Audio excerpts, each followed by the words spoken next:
Okay, good evening, everyone. Welcome to our question and answer session.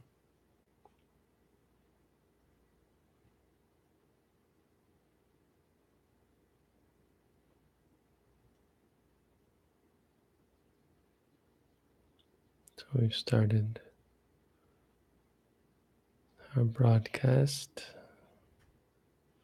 Got these buttons to push. All right.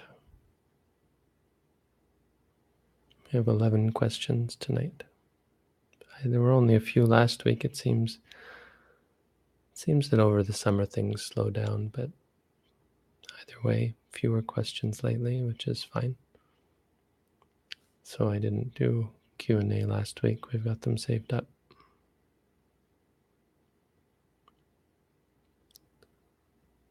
Okay, so let's start. It looks like some mostly questions about meditation. It's a good selection. What is the real meaning of samadhi? Are samadhi and enlightenment the same?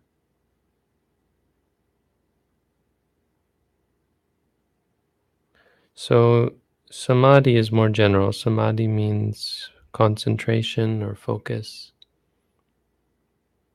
It's when your mind is quiet.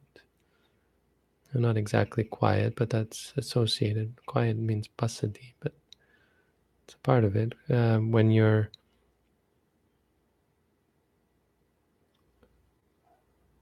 focused, it's a one part of the state of mind of a meditator.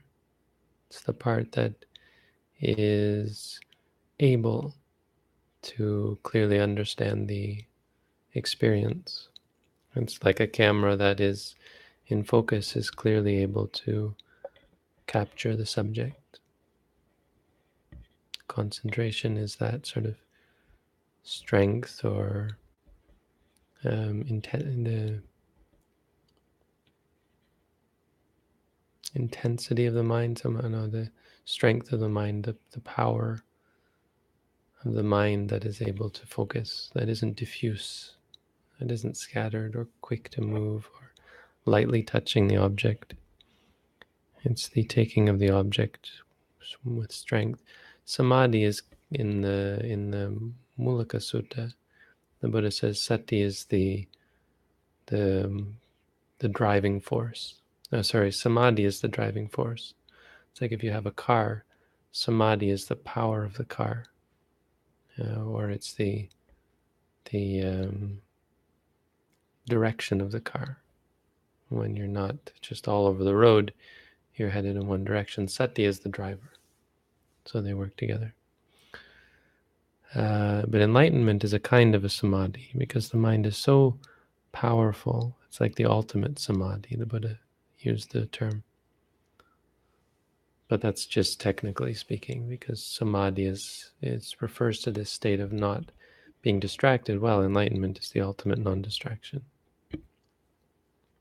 Does devotion play a role in meditation? It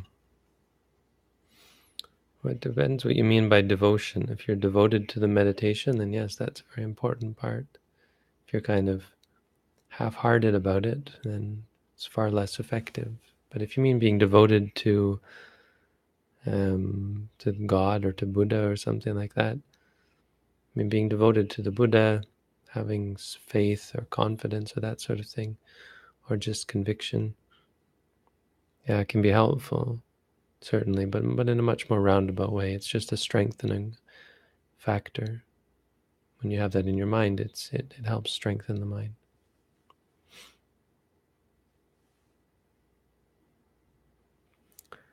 Trying to do meditation, I feel pain. What should I do? I feel like I can't bear the pain, and I stand up and check the time, and that is 45 minutes. Maybe 45 minutes is fine. It sounds like you're not doing walking meditation, though. You should be doing walking first and then sitting. Then you don't have to do so much sitting. You see, sitting for a long time can be painful. Well, do half walking, you'll find it less painful. music is an attachment. Is there an importance of music in life? I don't really understand the question, but um, I can't really think of what importance music might have. If you're talking in terms of importance, it's like asking what importance cheesecake has in your life, something like that. It's not really I mean, I don't think it has any importance, but the way you ask it is kind of belies your conception of what life is like. That somehow something like music could have play a role in it, which for someone living in the world may very well be that from their point of view, music is a very important part of life because their conception of what life should be is quite different from the conception of what life should be as a Buddhist. And these multiple questions, I wasn't at the top, was I? Sorry, I think I was at the bottom. Questions with multiple questions in them, I'm going to be a little bit harsh, and it's not fair, right? Each question has to have a separate entry. So I'll just delete them and have you ask them again, just to be fair. Fair to who, I'm not quite sure, but make that a rule. If parents want you to socialize, didn't I answer this one? This sounds very familiar. No, this is one I read but didn't answer last week, I guess. If parents want you to socialize with other relatives and eat together and do other meaningless things, how to decide where to draw the line? Well, relationships with your relatives is a practical thing in the world. It's quite useful for maintaining some sort of harmony and a sort of stability in your life. The support of relatives can be very powerful and beneficial to all concerned. So that's really the only thing that you would have to keep in mind there. You don't want to jeopardize that or create chaos or conflict or stress with people who you're probably going to spend a fair amount of time with. That being said, if you're dedicated to the Dhamma, really you should give up ties to other people and not be so concerned about not hurting people's feelings or so on, because we don't really have time for that. If you just spend all your time worrying about making everyone else happy, you die before you actually cultivated anything worthwhile in yourself. Helping others is fine insofar as it leads to peace, but when it just leads to distraction and mutual idleness or distraction from goodness, where it's just about idle chatter and idle gossip and so on. I don't think you should just discard your family and your relatives. I should certainly put it in perspective and understand that we're born alone, we die alone, and what's most important is our own journey for everyone. If we're always concerned with other people, never going to get anywhere, any of us.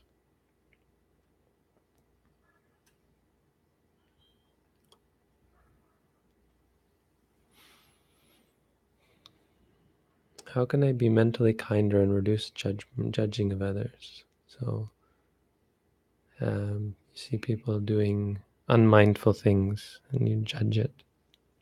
Well, I mean, this isn't really the right way of looking at things from a meditative perspective, because we're not about being or working to be this way or that way. From meditation in our tradition, or from our understanding, our perspective, is about coming to understand things. So the right perspective on this situation is to observe and come to understand and appreciate the stress and suffering that comes from being unkind and judgmental. Because that's really what you're experiencing. You're experiencing that, oh, this is not something I like about myself, that I'm this way. And if you observe that enough, it won't be just about not liking it about yourself. It'll be about seeing how stressful and unpleasant it is. If you spend your time trying to be kinder and less judgmental. It's fake. It's not real. It's not based on your own intuitive or intrinsic understanding. It's based on some cerebral thing that really is easy to discern from um, true objectivity, which comes from wisdom.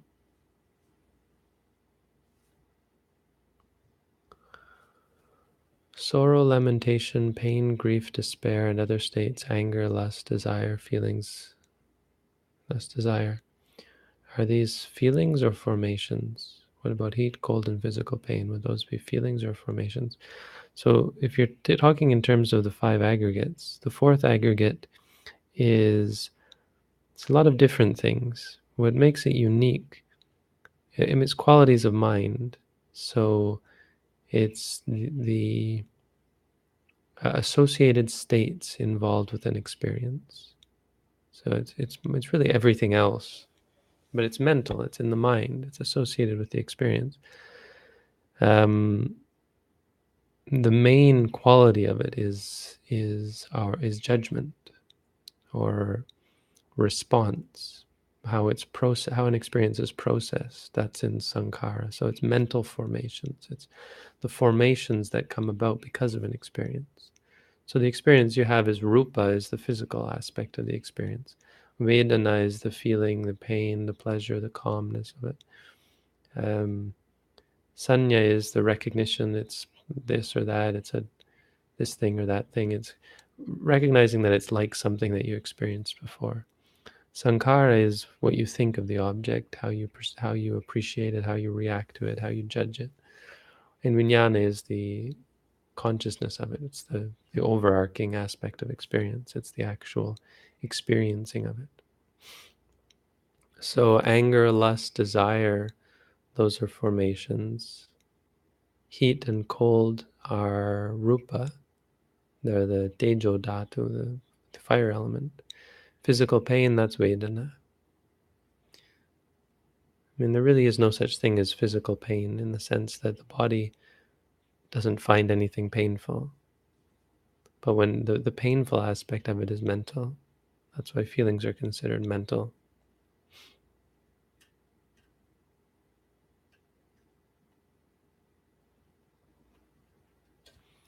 When practicing walking meditation, should the breath and step synchronize? No. Walking is about watching your foot move. So the breath should have, if you notice the breath, you shouldn't focus on the walking. Is it necessary to practice walking and sitting in succession? It's not necessary, but they support each other. So it's a good idea to do them together if you're going to be diligent about it.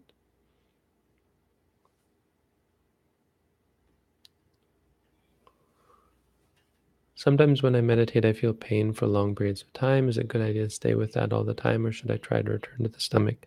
Stay with it for a while. After a while, if it becomes sort of banal or your mind is no longer concerned with it, or you've kind of really observed it for quite some time and really observed it for all it's worth, then you can just ignore it and go back to the rising and falling. If your mind gets taken away to it again, then go back to it again. Is there need or benefit to practice samatha, or is just practicing vipassana enough to attain full enlightenment? So it's a big debate. When you say samatha and vipassana as separate practices, you're talking about something that's sort of elucidated more clearly in the commentaries, and especially the Visuddhimagga. So samatha practice as outlined in the Visuddhimagga is not necessary. It's helpful, and there's a whole huge section devoted to it. So is there benefit? Yes, there certainly is benefit. Is it necessity? No, there's not necessity. Because samatha and vipassana as qualities come about really together. If you're practicing vipassana, when you practice proper vipassana, they both come together. When you just practice certain types of meditation like metta and so on, only samatha will arise. That's why there's a distinction. Many thoughts of anger and fear. In order to limit, should I practice metta or should I simply observe and be ever more mindful to stop it. So ideally, you're mostly focusing on mindfulness, but no, even then, metta is a good thing to practice. My first teacher, he was a layman, but he was pretty keen that after we do every sitting, that we do metta meditation. Not Ajahn Tong. Ajahn Tong doesn't mention it too much, but he's certainly not against it. I mean, he's certainly for the practice of metta meditation as a support. I mean, it's something that helps clear your mind and clear your feelings about things when you just make a determination, may all beings be happy. And certainly during our course, there are times where we'll have the meditator make those vows. Chitta Nupassana. A teacher said you should stay with the thought and understand its nature. So I'm suspicious about that sort of thing. The Buddha said, Nanimitta gahi nanubhyanjana gahi. And I always bring this quote up because he repeats it again and again and again. He says, don't focus on the particulars or the characteristics of things. He said, Jinte jintam vinyate vinyatamatang bhavisati. Let it just be thinking. Now, I don't really agree with the idea that we should try to analyze things and figure out their true nature. We're not really interested in their true nature. They're impermanent, they're suffering, and they're not self. That's really enough for us. It arises, it ceases. Ultimately, that's all you need to know. Problem is that we know more than that, and we get caught up in the details and the particulars, and that's why we judge and so on. If we just saw everything as arising and ceasing, there would be no greed, no anger, and no delusion, because that's reality. Very hard to understand that one, but that is how the Buddha taught. Is releasing ourselves from suffering the best way to contribute to the world? Or should we hold ourselves from enlightenment if it means finding ways to help others? So I always want to talk about, sort of reinforce this or reaffirm or reiterate this idea that there is no should in life. There's only sort of logical and illogical, or coherent and incoherent. It's inconsistent, internally inconsistent or incoherent for someone to do evil things. And that's the only reason why you should say someone shouldn't do them. Because anytime anyone says this is going to benefit me, well, there are certain things that just don't benefit you. So it's inconsistent. It's wrong. It's like taking the 401, the 400 north of Toronto. None of you probably know where this is, but there's a highway north of Toronto. Take it north and say, I'm going to Windsor. You'll never get to Windsor that way. You run out of highway first because it's the wrong way. Windsor is south of here. So that kind of thing is wrong. So why is killing wrong? Killing is only wrong in the context of wanting to be happy. If you want to be happy or at peace, don't kill. Killing, saying I'm going to kill and be really happy, is just craziness. So it really depends on your goal. If you say I want to become a Buddha, then but I'm going to practice vipassana meditation and see nibbana, then you're messed up, because becoming a Buddha is about putting off nibbana. That's really sort of where we get different paths from. So you'd have to put off the practice of insight meditation. For any other reason, I don't think there's anything else that works as a goal where you would say, because of this goal, I should put off enlightenment. I should put off becoming free from suffering. So when you say when you say best way to contribute to the world, I mean, from my point of view, contributing to the world is not a worthy goal. I mean, it's a goal that it's just temporary. What do you mean by contributing to the world? Making the world a better place? Okay, so it becomes a better place. Then what? That ends, and then it becomes a crappy place again. And the world will never really be a happy, peaceful place because of the nature of it, of being chaotic and uncertain and unpredictable and complicated. So anyone who holds up society, the Buddha was very critical of this, worrying about society, concern for the world, concern for things that are just going to, I always say the world, earth is going to burn to a crisp eventually. There will eventually be no earth left for us to live on. We'll all be dead. And by we, I mean humans in general. No more humans. That's going to happen eventually. So contributing to the world seems a bit short-sighted.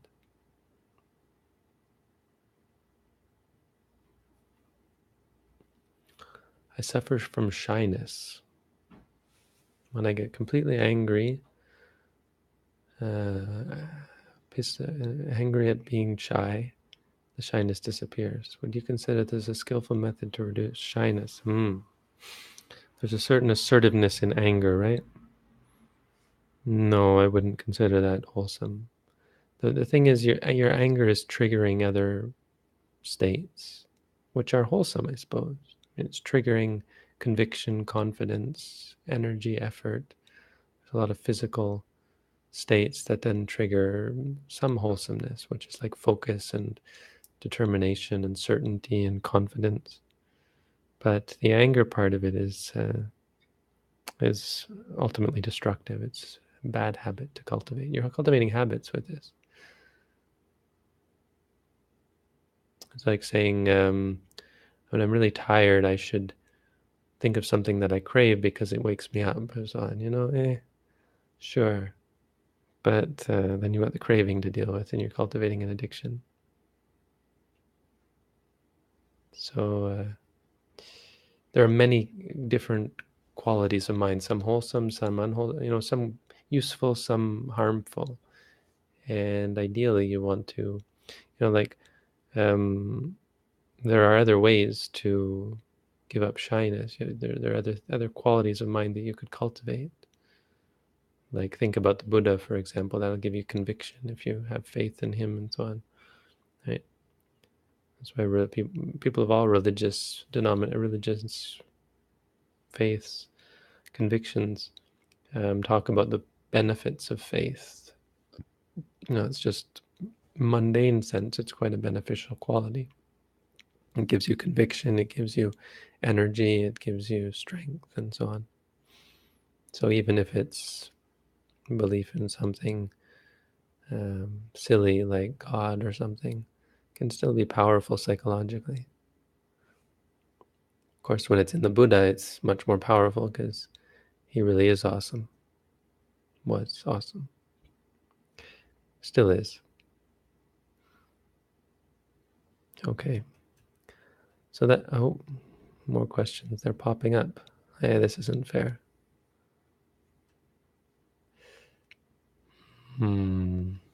What do I do now? Do I keep answering and let people keep asking?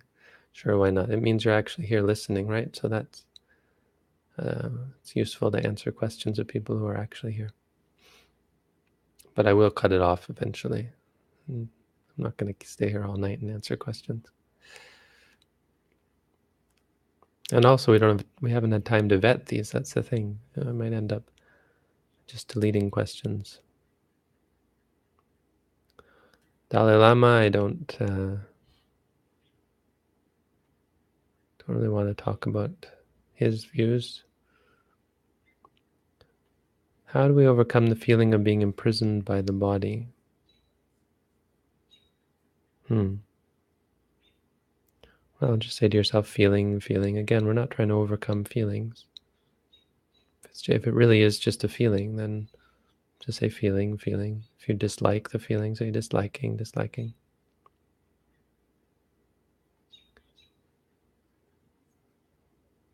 Is it true that our needs and wants in life is part of conventional reality and the only thing out there is desire? Needs and wants. Well, needs and wants are two different things. A need implies a goal, right? Or a desired state or a related state. You need a hammer to pound in a nail. You need food to stay alive. You need air to stay alive. You need oxygen to light a fire, that sort of thing. These are what need. It involves something else. So you need X for Y. You can't just need X. I think that's pretty clear. So we don't need food. You don't have it, you'll die, cause and effect. Need is just a convention relating to something else. You need X for Y. Our wants are real and desire is real. But I think you're meaning something like, is there any validity to our wants? Like, I like cheesecake, and that's valid, that's part of who I am, kind of thing, which isn't true. It's just desire. It doesn't have any meaning beyond that.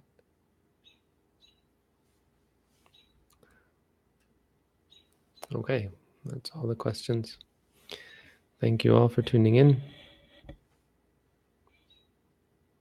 Have a good night.